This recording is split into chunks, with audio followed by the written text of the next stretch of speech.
Hello students, welcome back to the next video of business study. ये है 11th class के ऊपर 11th class के लिए चैप्टर नंबर 2 बिजनेस स्टडी का एक वीडियो जिसमें हम लोग बात करने वाले हैं choice of forms of business के बारे में। अभी तक बेसिकली इस चैप्टर में हम लोग जितने भी पार्ट देखे हैं उसमें हम लोग सीखे कि किस तरीके से प्राइवेट फॉर्म्स ऑफ बिजनेस चलाया जाता है, कितने टाइप्स होते हैं और सारे फॉर्म्स ऑफ बिजनेस के बारे में हम लोग समझे। जैसे कि प्राइवेट के अंदर में क्या आता है, partnership, sole proprietor, joint stock company, joint Hindu family business या फिर कोऑपरेटिव सोसाइटी।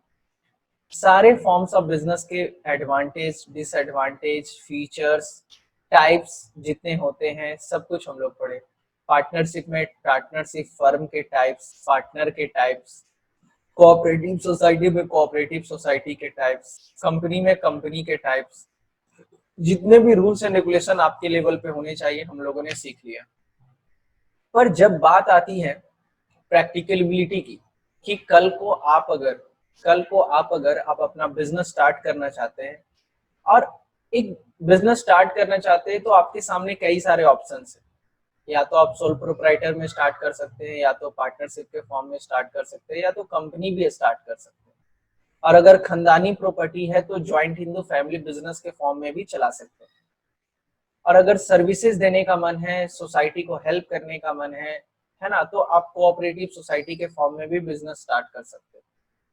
तो अब इतने सारे ऑप्शंस हैं, इसमें से क्या चूज करें, क्या आपके लिए बेस्ट सुटेबल रहेगा, ये बेसिकली आज का हमारा मैटर ऑफ डिस्कशन है। यानी कि कल को आप जब बिजनेस स्टार्ट करने जाओगे, कल को जब आप बिजनेस स्टार्ट करने जाओगे तो आप कौन सा फॉर्म्स ऑफ बिजनेस के हिसाब से काम करोगे। क्या आप सोल प्रोप्राइटर चूज करोगे, क्या आप पार्टनरशिप चूज करोगे, क्या आप कंपनी चूज करोगे। बहुत सारे फैक्टर्स हैं जिनको ध्यान में रखना पड़ता है, तब आप डिसीजन ले पाते हो कि आपको सोल प्रोप्राइटर में यूज करना है या फिर पार्टनरशिप के फॉर्म में बिजनेस चलाना है ना। तो वही उन्हीं सारे फैक्टर्स को आज हम लोग पढ़ेंगे कि आखिर किन बात को ध्यान में रखते हैं तो कौन सा बिजनेस को चूज करते हैं। अब जैसे मान लीजिए आप वैसा बिजनेस करना चाह रहे हैं जिसमें अबंडेंट अमाउंट ऑफ कैपिटल का रिक्वायरमेंट है, वेरी लार्ज स्केल पे इन्वेस्टमेंट चाहिए, तो आप कंपनी के फॉर्म में स्टार्ट करिए। मगर आप वैसा बिजनेस चलाना चाहते हैं जहां पर लो स्केल पे काम हो, ज्यादा मैनेजमेंट का रिक्वायरमेंट ना हो और साथ ही साथ कंट्रोल पूरा अपना हो, तो आप सोल प्रोप्राइटरशिप फॉर्म में बिजनेस चला सकते हैं। तो बहुत सारे फैक्टर्स हैं, उन फैक्टर्स को ध्यान में रखते हुए हम लोग डिसीजन लेते हैं कि कौन से टाइप के बिजनेस को स्टार्ट करना है, सोल प्रोप्राइटर की, पार्टनरशिप की, ज्वाइंट हिंदू फैमिली बिजनेस। तो चलिए शुरू करते हैं। तो जैसा कि अभी हम लोग डिस्कस किए उसी को यहाँ पे लैंग्वेज के फॉर्म में लिखा है। Choice of forms of business आज का टॉपिक है। As discussed earlier, we can see that there are different type of business organization, each having its own feature, merit and demerit. सबका अपना मेरिट है, सबका अपना डिमेरिट है। On comparing their features, merit, demerit, it is very difficult to say which is the best form of business. तो कहीं ना कहीं कंफ्यूजन हो जाता है क्योंकि सबका कुछ ना कुछ मेरिट है तो कुछ ना कुछ डिमेरिट है। Each form is suitable for a different business venture. Her type का बिजनेस जो है अलग अलग तरीके के लिए सुटेबल है। Selection is the selection of suitable form of organization is generally made on keeping the following factors. और कुछ फैक्टर्स को ध्यान में रखते हुए आप डिसीजन लेते हैं कि कौन से फॉर्म्स ऑफ बिजनेस को आप सेलेक्ट करोगे। ठीक है, चलिए। तो सबसे पहला कह रहा है nature of business. Nature of business कहने का मतलब भाई आप किस तरीके का बिजनेस चलाना चाह रहे हैं। आप क्या सर्विस देना चाहते हैं, क्या आप लार्ज स्केल पे बिजनेस करना चाहते हैं, क्या आप हैवी इन्वेस्टमेंट करना चाहते हैं, क्या आप पर्सनल अटेंशन देना चाहते हैं, है ना, किस टाइप का बिजनेस चलाना चाहते हैं। अब देखो, आप अपने बिजनेस में पर्सनल अटेंशन रखना चाहते हैं तो आप सोल प्रोप्राइटर या फिर पार्टनरशिप के फॉर्म में चलाइए। पार्टनरशिप में भी पर्सनल अटेंशन होता है। कैसे? क्योंकि देखिए जब 4 से 5 लोग मिलकर काम कर रहे हैं तो उन्हीं लोग का टेंशन है, यानी कि 4 से 5 लोग ही सिर्फ देख रहे हैं बिजनेस को, तो वो भी पर्सनल अटेंशन के अंदर में आ जाता है। और अगर आप बहुत लार्ज इन्वेस्टमेंट करना चाहते हैं, हैवी इन्वेस्टमेंट करना चाहते हैं, इन दैट केस आपको क्या करना पड़ेगा, कंपनी के फॉर्म में बिजनेस चलाना पड़ेगा, है ना। तो देखिए क्या कह रहा है, the type of business activity which is most important factor for selecting forms of business. Type of business activity की किस तरीके का बिजनेस आप चलाना चाह रहे हैं। If the business require personal attention, आप वैसा बिजनेस करना चाह रहे हैं जहां पे पर्सनल अटेंशन का रिक्वायरमेंट है, डायरेक्ट कांटेक्ट का रिक्वायरमेंट है, तो उस केस में आप कंपनी नहीं चला सकते। अब मान लीजिए टेलर, टेलर का बिजनेस आप जानते हैं, बॉडी का फिगर का वो मेजरमेंट लेता है और उसके बाद वो क्या करता है, कपड़ा उसको सिल के पर्सनलाइज्ड सर्विस देता है, जैसा बॉडी स्ट्रक्चर है वैसा डेवलप करके देता है। तो उस केस में आप कंपनी चला दोगे तो फिर दिक्कत है। कंपनी के फॉर्म में चला सकते हैं, आप लार्ज स्केल पे वेरीफाई कर सकते हैं, मगर टेलर में जनरली देखा जाता है कि सोल प्रोप्राइटर के फॉर्म में बिजनेस लाया जाता है, ठीक है। तो अगर डायरेक्ट कांटेक्ट या फिर पर्सनल अटेंशन का रिक्वायरमेंट है तो वहां पे सोल प्रोप्राइटरशिप के फॉर्म में बिजनेस चलाएंगे। पार्टनरशिप इज प्रेफर्ड, है ना, सोल प्रोप्राइटर या फिर partnership is preferred. The firm involving rendering services, और अगर आप सर्विसेज देना चाहते हैं, ठीक है, तो आप कोऑपरेटिव ऑर्गेनाइजेशन चला सकते हैं। The firm require heavy investment prepare company for, है ना, और जहां पे बहुत ज्यादा इन्वेस्टमेंट का रिक्वायरमेंट है वहां पे क्या करेंगे, कंपनी के फॉर्म में बिजनेस चलाएंगे।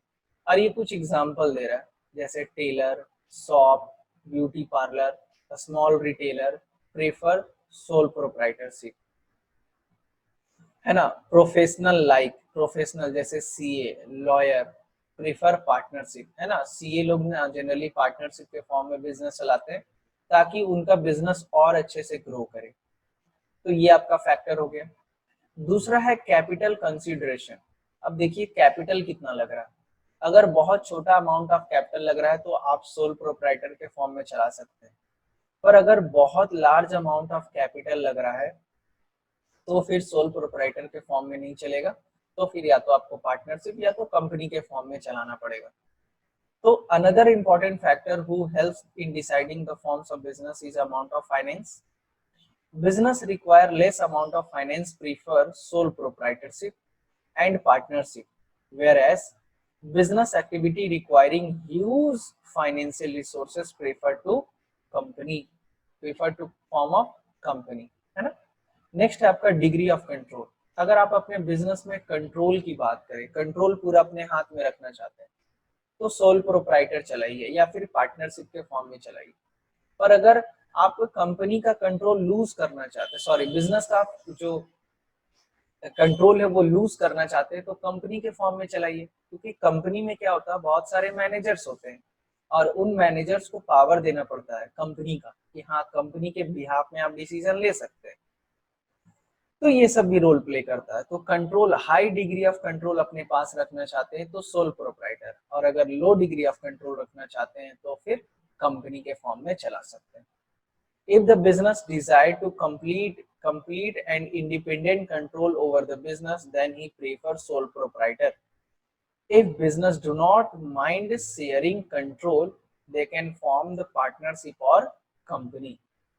आप कंपनी भी चला सकते हैं या फिर पार्टनरशिप के फॉर्म में भी चला सकते हैं। नेक्स्ट है आपका लीगल फॉर्मेलिटीज।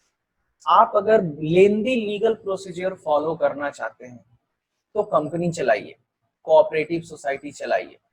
पर अगर आप लेंदी प्रोसेस फॉलो नहीं कर सकते हैं, आप बस सिंपल सा बिजनेस चलाना चाह रहे हैं, तो फिर सोल प्रोप्राइटर के फॉर्म में बिजनेस चलाइए या फिर पार्टनरशिप के फॉर्म में बिजनेस चलाइए। ये आपका यहाँ पे लिखा हुआ है, ठीक है। तो लीगल फॉर्मेलिटीज भी बहुत बड़ा फैक्टर रोल प्ले करता है। अब आपको डिसाइड करना पड़ेगा कि क्या आप लीगल फॉर्मेलिटीज फॉलो करना चाहते हैं कि नहीं करना चाहते। नेक्स्ट है आपका लाइबिलिटी। आपको ये भी पता है लाइबिलिटी कहने का मतलब दो तरीके का लाइबिलिटी होता है, एक लिमिटेड लाइबिलिटी और अनलिमिटेड लाइबिलिटी। अगर आप लिमिटेड लाइबिलिटी में काम करना चाहते हैं तो लिमिटेड लाइबिलिटी में क्या क्या है, कोऑपरेटिव सोसाइटी और कंपनी। और अगर अनलिमिटेड लाइबिलिटी आप के बेसिस पे काम करना चाहते हैं तो सोल प्रोप्राइटरशिप और पार्टनरशिप। तो अगर आपको लिमिटेड लाइबिलिटी के बेसिस पे काम करना है तो कंपनी स्टार्ट कर दीजिए या फिर कोऑपरेटिव सोसाइटी के फॉर्म में काम करिए। और अगर अनलिमिटेड लाइबिलिटी के बेसिस पे काम कर सकते हैं, हाई रिस्क ले सकते हैं, तो फिर आप सोल प्रोप्राइटर या फिर ज्वाइंट स्टॉक सोल प्रोप्राइटर या फिर पार्टनरशिप के फॉर्म में बिजनेस चला सकते हैं। ठीक है, नेक्स्ट है आपका मैनेजमेंट एबिलिटी। ये क्या कह रहा है? मैनेजमेंट एबिलिटी कहने का मतलब कि आप में मैनेजरियल एक्टिविटीज करने का कैपेबिलिटी है कि नहीं। देखिए, बहुत सारे ऐसे बिजनेस होते हैं जहां पर मैनेजमेंट एफिशिएंसी का रिक्वायरमेंट होता है, मतलब मैनेजर्स का रिक्वायरमेंट होता है, एक्सपर्ट्स का रिक्वायरमेंट होता है। तो जहां पर मैनेजमेंट एबिलिटी चाहिए, एक्सपर्ट्स चाहिए, है ना, एक्सपीरियंस्ड बंदे चाहिए, वहां पे कंपनी आपको स्टार्ट करना पड़ेगा। पर वैसा बिजनेस जहां पे एक्सपर्ट्स का रिक्वायरमेंट नहीं है, अब बताओ, आपको टेलर का दुकान खोलना है तो टेलर के लिए एक्सपर्ट्स ज्यादा नहीं चाहिए। हाँ, जो बंदा कपड़ा सिएगा वो तो एक्सपर्ट होना चाहिए, पर और उससे ज्यादा एक्सपर्ट मैनेजमेंट का रिक्वायरमेंट नहीं है। इसलिए वहां पे आप सोल प्रोप्राइटर के फॉर्म में चला सकते हैं। तो देखिए क्या कह रहा है, the business venture require efficient management, have to select the company form of business, है ना। जहां पर एफिशिएंट मैनेजमेंट का रिक्वायरमेंट होगा उस केस में कंपनी के फॉर्म में स्टार्ट करना चाहिए। जहां पे एफिशिएंट फॉर्म में बिजनेस चलाना है वहां पे आप कंपनी स्टार्ट करिए। और as for efficient management, professional expert have to be hired and they charge big salary, है ना, और कंपनी कैन उसको अफोर्ड कर सकती है। सिंपली कहने का मतलब देखिए, जहां पर मैनेजमेंट एक्टिविटी का रिक्वायरमेंट आता है, एक्सपर्ट्स का रिक्वायरमेंट आता है, वहां पे आप कंपनी स्टार्ट करिए। मगर अगर मैनेजमेंट का रिक्वायरमेंट नहीं है तो फिर आप आराम से सोल प्रोप्राइटर के फॉर्म में बिजनेस चला सकते हैं। एकदम आसान टॉपिक है। नेक्स्ट क्या कह रहा है, फ्लेक्सिबिलिटी। फ्लेक्सिबिलिटी रखना चाहते हैं, मतलब जब मन किया बिजनेस स्टार्ट किए, जब मन किया बंद कर दिए, है ना। खुद से सारा डिसीजन लेना चाहते हैं, किसी भी तरीके का वेरिएशन नहीं होना चाहिए, तो आराम से फ्लेक्सिबिलिटी वाला बिजनेस करना है, सोल प्रोप्राइटर या फिर पार्टनरशिप में बिजनेस चलाइए। मगर रूल्स एंड रेगुलेशन के तहत चलना है, लंबे समय तक बिजनेस चलाना है, कंटिन्यूटी के साथ बिजनेस चलाना है, तो फिर आपको क्या चलाना चाहिए, कंपनी के फॉर्म में बिजनेस चलाना चाहिए, है ना। देखो क्या कह रहा है, the business which require high degree of flexibility should prefer sole proprietorship and partnership firm, whereas making change and taking decision, है ना, takes long time in company form of business, है ना। वैसा बिजनेस जहां पर बहुत ज्यादा फ्लेक्सिबिलिटी है, तो वहां पर फ्लेक्सिबिलिटी का रिक्वायरमेंट है, वहां पे सोल प्रोप्राइटर और पार्टनरशिप चलाइए। मगर वैसी कंपनी, वैसा बिजनेस की बात कर रहे हैं जहां पर लंबे समय तक बिजनेस को चलाना पड़ेगा, तो उस केस में आप कंपनी के फॉर्म में बिजनेस चलाइए, है ना। एंड नेक्स्ट क्या कह रहा है आपका, कंटिन्यूटी। कंटिन्यूटी की बात करें तो अब बहुत सारे बिजनेसमैन ऐसे होते हैं जो शॉर्ट पर्पस के लिए बिजनेस स्टार्ट करते हैं। जैसे देखते होंगे मार्केट में सीजनल बिजनेस स्टार्ट होता है, दीपावली के टाइम पे क्रैकर्स का काउंटर लगा देना, रक्षाबंधन के टाइम पे राखी का काउंटर लगा देना, है ना, और दुर्गा पूजा का टाइम है तो टॉयज का या फिर कुछ भी, है ना। तो ये जो वेरी शॉर्ट बेसिस के लिए, होली का टाइम है तो कलर्स का काउंटर लगा दिया, तो उस टाइप का अगर आप बिजनेस करते हो तो आप सोल प्रोप्राइटर या फिर पार्टनरशिप में जाइए। पर अगर आप लंबे समय के लिए बिजनेस चलाना चाहते हैं, कंटिन्यू करना चाहते हैं अपने बिजनेस को, है ना, परमानेंट नेचर का बिजनेस स्टार्ट करना चाहते हैं, तो फिर आप large amount of fund invest करके आप कंपनी के फॉर्म में चला सकते हैं। ठीक है, तो ये भी एक बहुत बड़ा रोल प्ले करता है, कंटिन्यूटी। जैसे देखो क्या कह रहा है, टेम्पोररी एंड अडहॉक बेसिस। अडहॉक बेसिस मतलब क्या होता है, एडहॉक बेसिस मतलब होता है टेम्पोररी बेसिस, मतलब शॉर्ट पर्पस के लिए बिजनेस स्टार्ट किए, जैसे कि दिवाली के टाइम पे क्रैकर का काउंटर लगाए। शुड प्रेफर सोल प्रोप्राइटर या फिर partnership, forms of easy to find and easy to dissolve. क्यों? क्योंकि इजिली आप इसको स्टार्ट भी कर सकते हैं, इजिली इसको डिसॉल्व भी कर सकते हैं। Enterprises set up for long run and for permanent nature should prefer company। और अगर लॉन्ग रन बेसिस पे काम करना चाहते हैं तो आप कंपनी चलाइए, है ना, क्योंकि आपको पता है कि company can arrange fund and expand and grow, क्योंकि पता है कि कंपनी ग्रो भी कर सकती है, एक्सपैंड भी कर सकती है फंड अरेंज करके। ठीक है, तो ये बेसिक आपके 8 जो है ये फैक्टर्स आपको बताए गए हैं, जिसके आधार पे आप फॉर्म्स ऑफ बिजनेस सेलेक्ट कर सकते हो।